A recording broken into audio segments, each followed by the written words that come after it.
capítulo de Mateus, né? A árvore genealógica de Jesus Cristo passa por Davi no século X antes da era cristã e chega a Abraão no século XX antes da era cristã.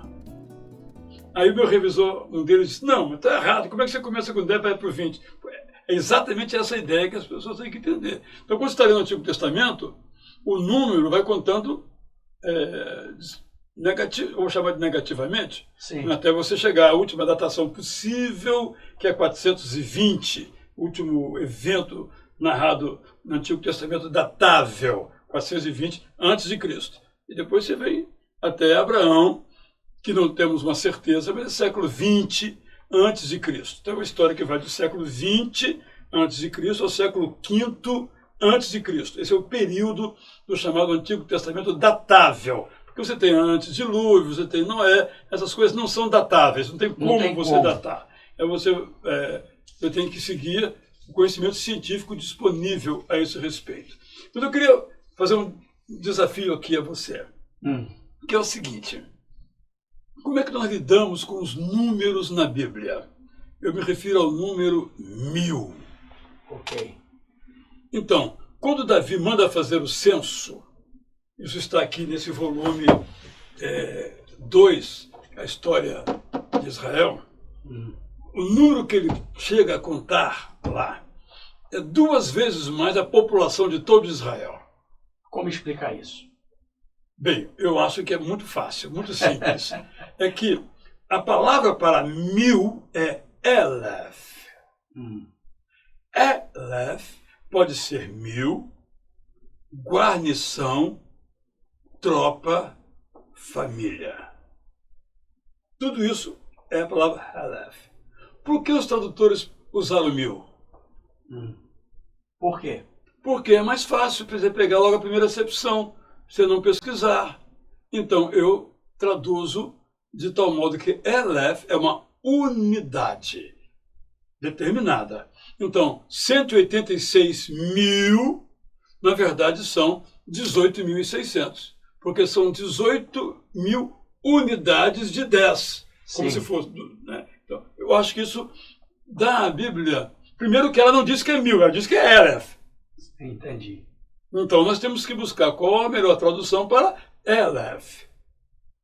Isso se aplica, inclusive, por exemplo, ao vespeiro do povo a quantas pessoas saíram do Êxodo. Do Êxodo. Uns diz que é 2.600.000. Isso é absolutamente impossível. É impossível? Claro. Mulheres e crianças. Impossível. É impossível, né? Impossível. Então, por que Elef 1000? Mas se você coloca Elef unidade, você tem um número bastante diferente. Até porque é um contraste aí dos que voltaram da Babilônia. Exatamente. Esse contraste aí. Exatamente. E aí, quando você, multiplica os 70 ou 72 que entraram e manda fazer uma conta, não chega a 4 milhões, como o número daria. Então você tem um número. Você imaginou 4 milhões de pessoas morando no Egito?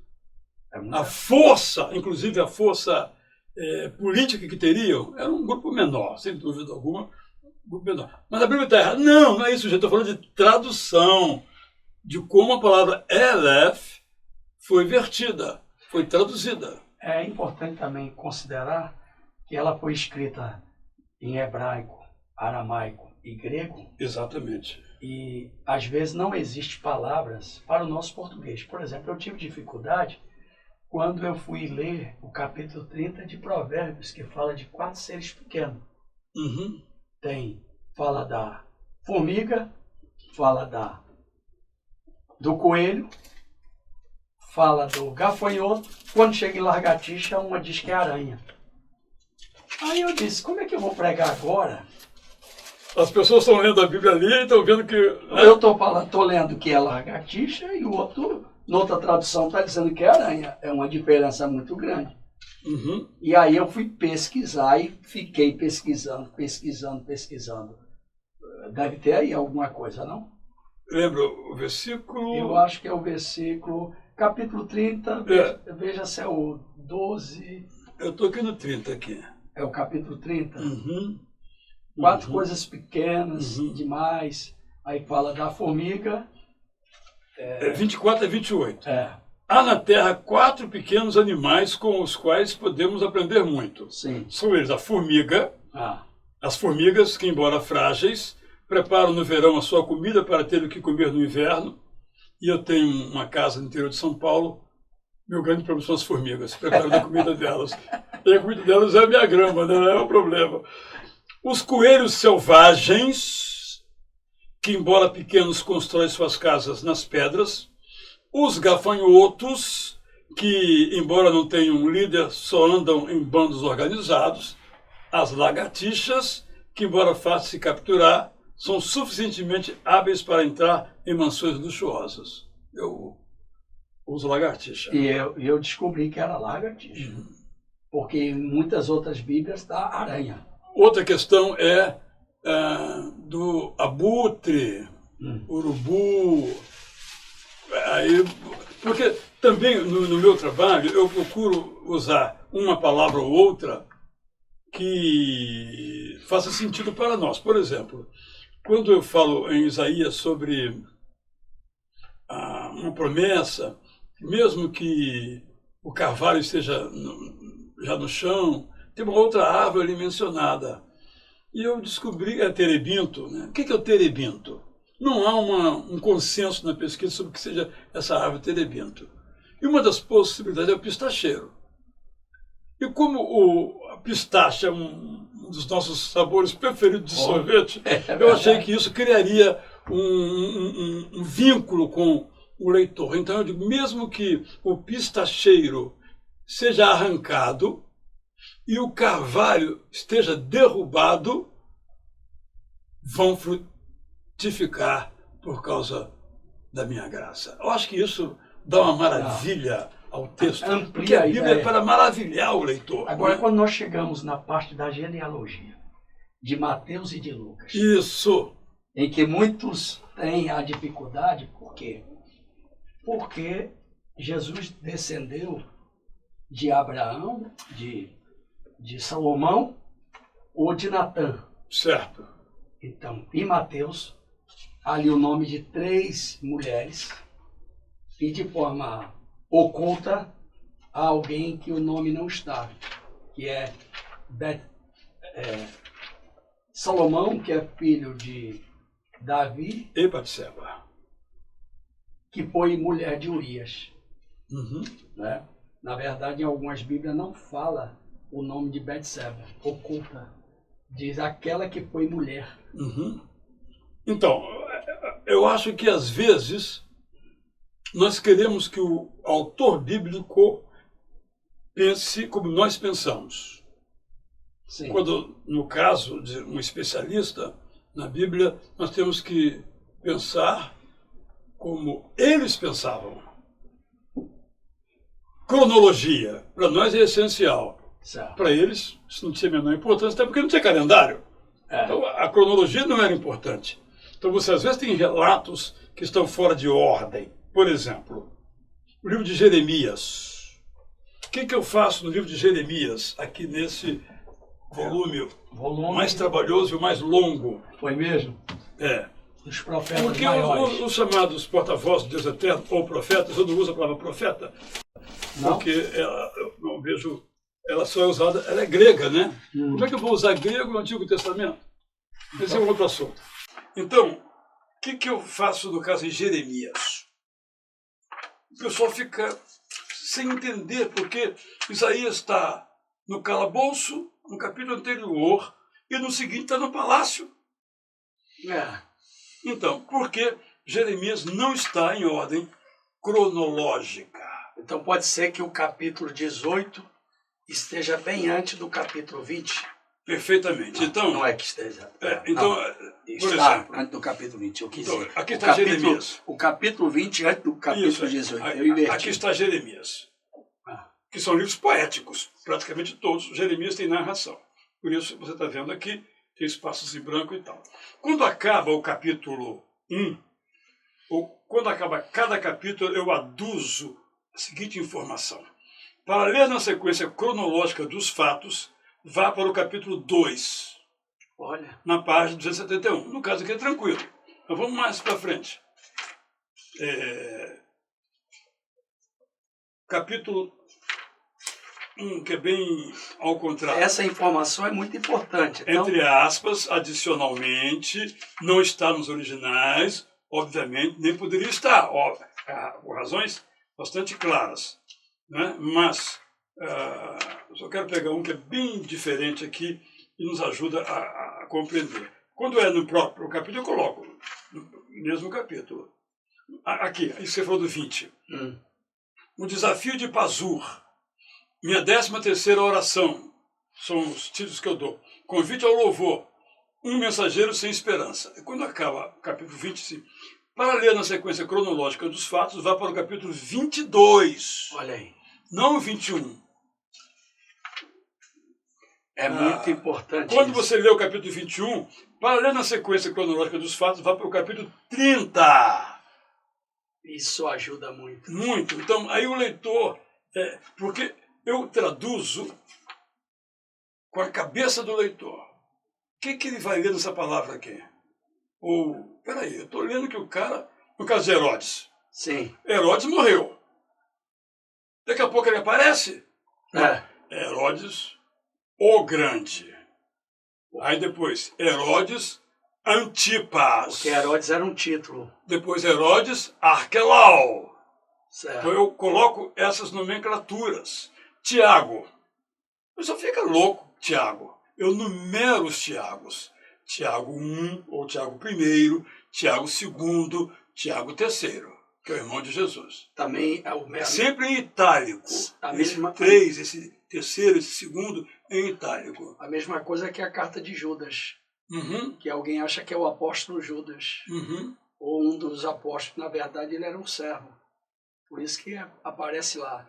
O servo do Senhor. Era um discípulo. Né? Da carta universal. Então, voltando aqui à genealogia, Sim, perdão. Vamos lá. Que é muito assunto. Isso. É muito assunto. Eu chamo assim. E assuntos importantes. Mateus, desculpe. Mateus, eu saí lá do... Mateus capítulo 1. Eu saí aqui da folha. Então, a árvore genealógica de Jesus Cristo passou por Davi, como eu já li antes, no século X, antes da era cristã, e chega a Abraão, no século XX, antes da era cristã. Abraão, aí eu coloco numero, um debaixo do outro. Sim. Para fazer uma leitura tranquila. Abraão, Enoque, Jacó, Judá e seus irmãos, Pérez e Zerá, filho de Tamar, Esrom, Aminadab, Pererê, Pererê. Boabe, filho de Raabe, Obed, filho de Ruth, Jessé, Davi, o rei, Salomão, filho de Batseba, ex-esposa de Urias, Roboão, Abias. E aqui fica muito claro, isso que eu gostaria de salientar, que o modo como se trata a genealogia na Bíblia é diferente do nosso modo.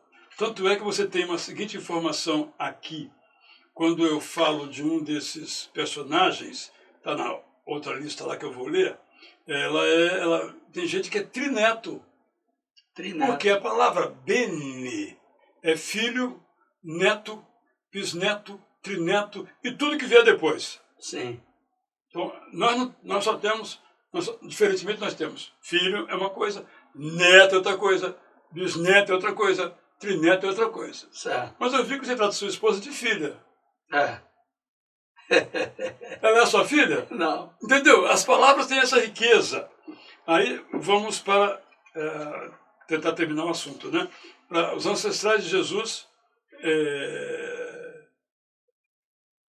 em Lucas 3, o propósito, tanto de um quanto de outro, não é o nosso propósito. O propósito deles... Um começa em Abraão. Exatamente. E o outro retroage de Jesus a Adão. Exatamente. Muito importante. Deus. Então, Deus. Mas só que ele está de trás para frente. Né? Claro, ele está vivendo agora de trás para frente. Então, quando a gente começa... Como é que conciliar isso? Você tem que conciliar com um propósito. Então, você, por exemplo, eles no caso de Mateus, organizaram tudo em 14. Ah, mas tem uma razão para esse 14? Alguns acham que tem, eu acho que não tem. Ele achou bonito fazer com 14. Então, Jeconias aparece 2 vezes. Jeconias, contado entre os que viveram no exílio na Babilônia. Jeconias, contado depois do retorno do exílio na Babilônia. Então, são esses elementos assim que nos ajudam muito a desviar o foco daquilo que não é essencial na cronologia. Por exemplo, a Bíblia diz que José era o pai de Jesus. E não diz, como nós diríamos hoje, adotivo. Adotivo. Para eles era um pai adotivo. Considera o seu filho como filho adotivo ou como filho? Como filho. Como filho. Então, é essa linguagem que às vezes as pessoas... Essa linguagem profunda da Bíblia que vai no cerne da questão que às vezes as pessoas não entendem. Então, eu não vejo conflito nenhum nas 2 genealogias. A genealogia e o fato de ter as mulheres na genealogia. Isso é absolutamente extraordinário. Extraordinário. O que você colocaria na sua lista? Se lá no passado, sei lá, quinta avó lá... E quando fala de Tamar... Ia colocar? Agora, por que não colocaram a Eva? A mãe das... Mas Sara? É porque... Não, é só uma pergunta. É claro, nunca saberemos a resposta. Eu estou diante de um professor, né? Então, nunca saberemos a resposta.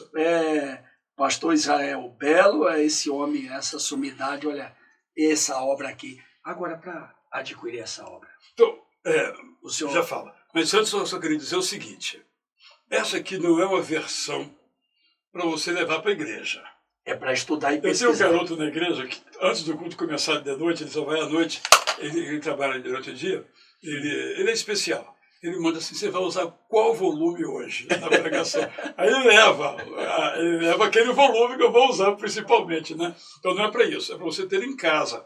E aí, sublinhar, né, Marcos, que as letras são grandes.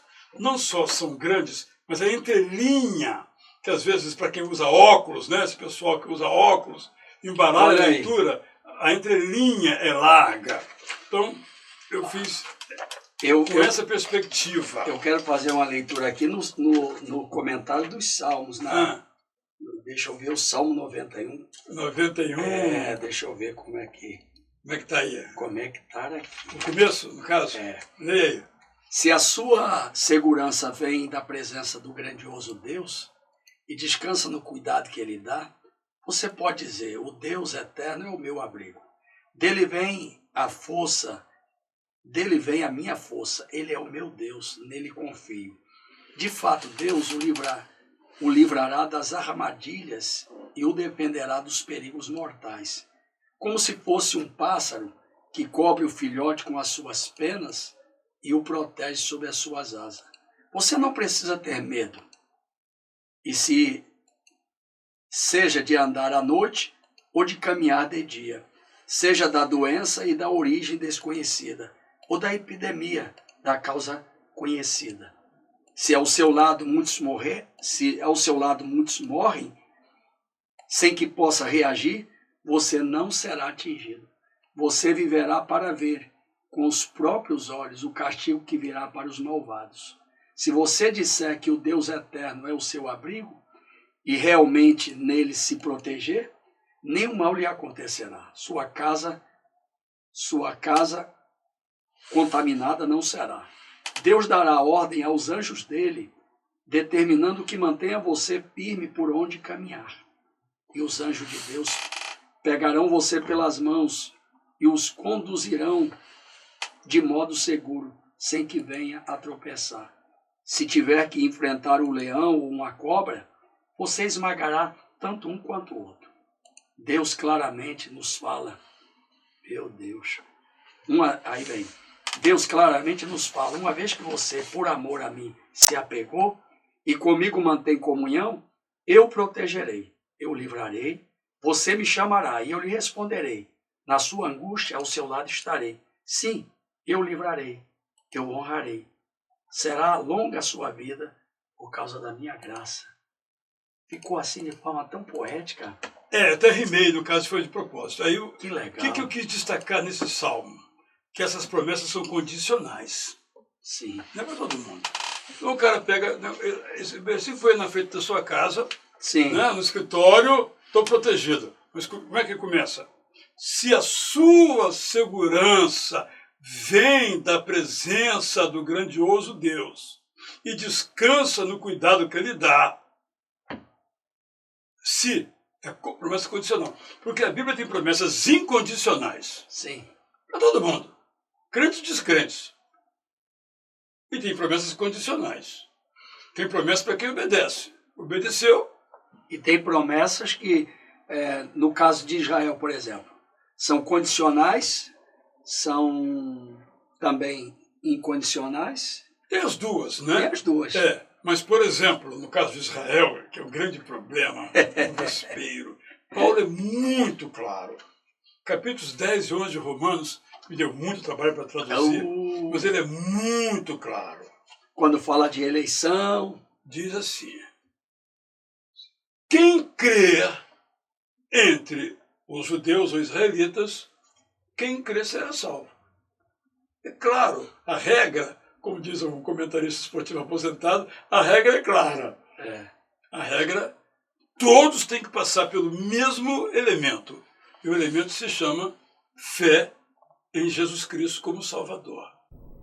Porque a vida verdadeira, diz Abacuque, começa com a fé. O texto que é justificado pela fé, eu traduzo como a vida verdadeira começa pela fé, que é citado depois por Paulo e pelo autor desconhecido aos Hebreus. Talvez, se você soubesse, me diga quem é que escreveu Hebreus. Uns dizem que é Paulo, outros dizem que é Apolo. Quem? Na sua concepção. Não, eu que fiz a pergunta. Eu sou tão pequeno para responder e tão assim minúsculo que eu não vou me atrever diante de um professor como o senhor. Eu ousaria dizer, Paulo não é. Não? Não. O estilo é muito diferente. Apolo? Não temos nenhuma informação para dizer isso. Então eu ousaria dizer que é um autor paulino. Alguém da escola de Paulo, sim, só que com um olhar para os judeus / hebreus. Então ele tem, assim como eu tenho como meu público leitor dessa Bíblia, uma pessoa que sabe ler, 10, 11 anos, digamos assim, ele tinha como leitor o judeu. Então, por isso que ele cita muito texto no Antigo Testamento com esse objetivo. Então, é um autor da escola de Paulo. Agora, quem? O Tratado Teológico de Paulo é muito importante, começando pela carta de Romanos, Gálatas, todas as cartas, mas eu considero que a explicação do Evangelho de forma uma síntese de toda a graça. Romanos. Chamado Quinto Evangelho, né? Quinto Evangelho, porque ele explica justificação, ele explica perdão, explica regeneração. Fantástico. É um tratado. Fantástico. Até Israel. Ele gasta 2 capítulos para falar do povo de Israel antigo. E quando chega em Gálatas, ele favorece os crentes que estavam de uma igreja gentílica para explicar sobre o judaizante que estava invadindo a igreja. E quando ele chega em Efésios, ele tenta então fazer essa distinção de que as barreiras culturais, sociais e religiosas foram derribadas. Quando ele diz que Jesus, nós fomos abençoados com toda a sorte de bênçãos celestiais em Cristo e nos predestinou. E aí tem o problema da predestinação, que a gente não vai entrar aqui agora, jeito porque nenhum. Temos um assunto mais pálido. Mas, uma coisa que eu ofereço aqui ao leitor é que quando ele vai ler as cartas, ele sabe disso, todo mundo sabe disso, não estão em ordem cronológica.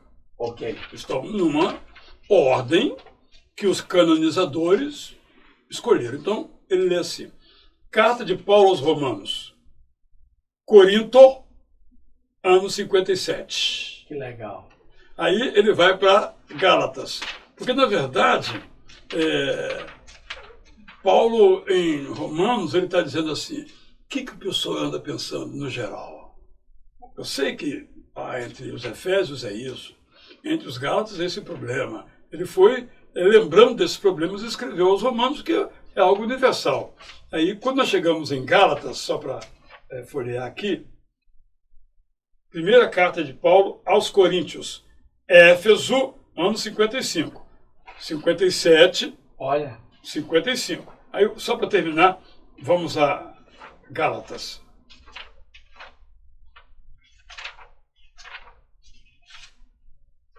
Gálatas, Antioquia do Sul, ano 49. Que legal. É uma das primeiras cartas. E aí eu falei para ia terminar, mas preciso só ir a Tessalonicenses. É muito bom, muito bom. Só Tessalonicenses, em que essa informação está assim, bem claramente apresentada. Primeira carta para os Tessalonicenses, Corinto, ano 51. Então eu coloco em ordem, claro, há uma discussão, mas basicamente essa é a ordem. Você entende melhor o que o apóstolo Paulo está falando, porque ele está escrevendo o Romanos no ano 57, depois de ter escrito praticamente todas. Estou exagerando aqui, né? Sim. Éfeso é um resumão. Éfeso é um resumão de, hoje diria, uma resenha, né? Mas Éfeso é uma resenha de Romanos. Que legal. Um resumo aí. E aí depois as cartas finais. E aqui eu queria só dizer uma coisa que eu penso sobre Paulo, sim, que é o tema da escravidão. Eu acho que vale a pena considerar isso nos minutos finais que ele traz. Paulo não diz, não condena a escravidão diretamente. Aí o senhor foi para a carta de Filemão. Isso. Mas ele coloca um pensamento revolucionário, radical, que acaba com a escravidão. Certo. Ele diz: receba Onésimo como se fosse eu. Meu Deus. E eu sou escravo. Então, de Cristo. Sim, mas não, socialmente não. Ele acabou com a escravidão. Paulo acaba com a escravidão. Eu digo isso porque, infelizmente, tem muitas pessoas que falam: por que Paulo não condenou a escravidão? Porque ele não podia explicitamente... Não, mas a escravidão do tempo de Paulo... Diferente da nossa. Hoje tem os escravos que trabalham de sol a sol, e que se você for falar: ô irmão, tem tempo de igreja, tem tempo de família, ele vai dizer: quem é que vai colocar comida na minha casa? Hoje é muda. E a home office, por exemplo, a pessoa trabalha, né, então. A escravidão não acabou, mas Paulo coloca o fundamento. Isso é importante. Eu quero dizer o seguinte, gente: a Bíblia continua atual. Continuará atual, porque ela não veio da minha pena ou da pena do pastor Marcos. É de Deus. Ela veio do alto. Então, o alto, Deus eterno, conhece o passado, o presente e o futuro. É um livro para todas as gerações, jovens, crianças, velhos. Desculpe falar velho, porque eu sou, né, terceiro idoso, achar melhor. Idoso, experiente. Não atinge a gente. Leia a Bíblia. Eu sou apaixonado pela Bíblia. Por isso o título do meu trabalho é Bíblia, Prazer da Palavra. E você, espero, valer com prazer. Você perguntou onde adquirir. O site para aquisição é editoraPrazerDaPalavra.com.br. Nós vamos colocar no nosso vídeo. Está embaixo aí. Colocar toda essa informação. Eu estou muito feliz com esse nosso bate-papo. Inicial, né? Porque não tem que falar nada. É verdade. Eu quero propor um tratado teológico aqui. Nós temos um professor aqui da nossa igreja chamado Paulo Moraes, que gosta de tradução da Bíblia, discutir.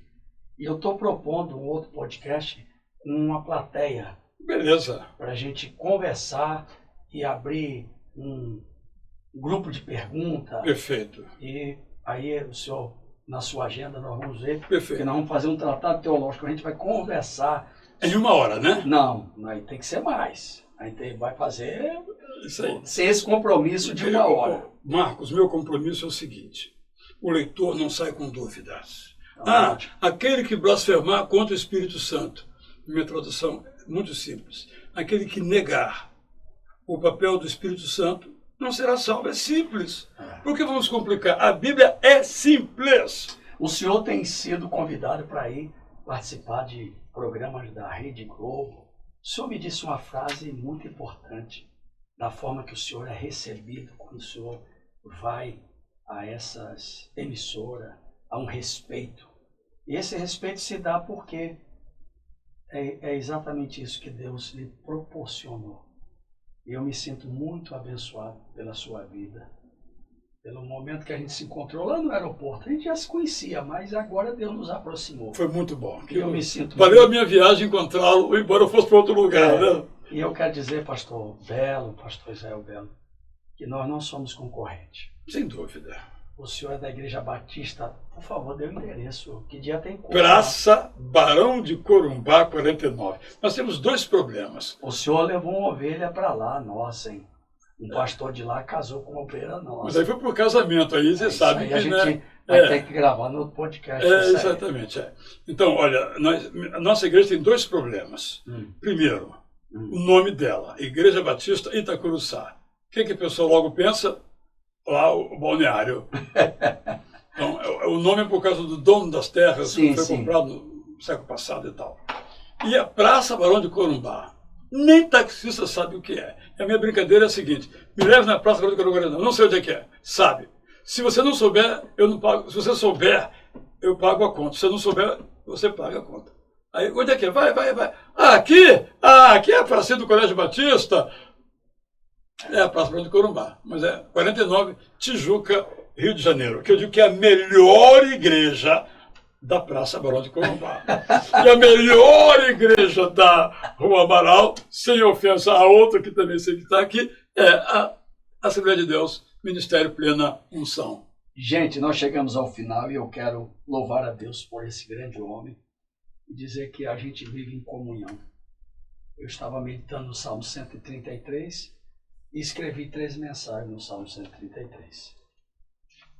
Eu gostaria que o senhor terminasse lendo o Salmo 133 na versão. Prazer da palavra. Vai ser uma bênção e depois a gente vai conversar sobre isso. Ah! Eu quero agradecer a Deus e dizer que o pastor Israel Belo também tem uma agenda e atende compromisso, palestra. Ele é professor, ele é jornalista, ele é um grande homem de Deus e vamos ler. Obrigado. Ah, como é bom!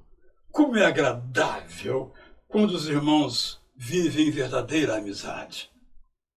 A fraternidade é como um perfume que unge o corpo de uma pessoa e torna agradável a vida de toda a comunidade. A comunhão parece uma corrente de água que desce do monte e gera alegria por onde corre. É por intermédio da amizade que o Deus Eterno abençoa com plena intensidade. Obrigado, meu amigo. Que Deus te abençoe. Gente, um abraço. Até o nosso próximo encontro, se houver. Graças a Deus, aqui estamos. Obrigado por caminhar conosco neste podcast. Que esta palavra tenha edificado a sua vida. Permaneça firme. Permaneça em Deus. Nos vemos no próximo episódio. Canal Plena Unção.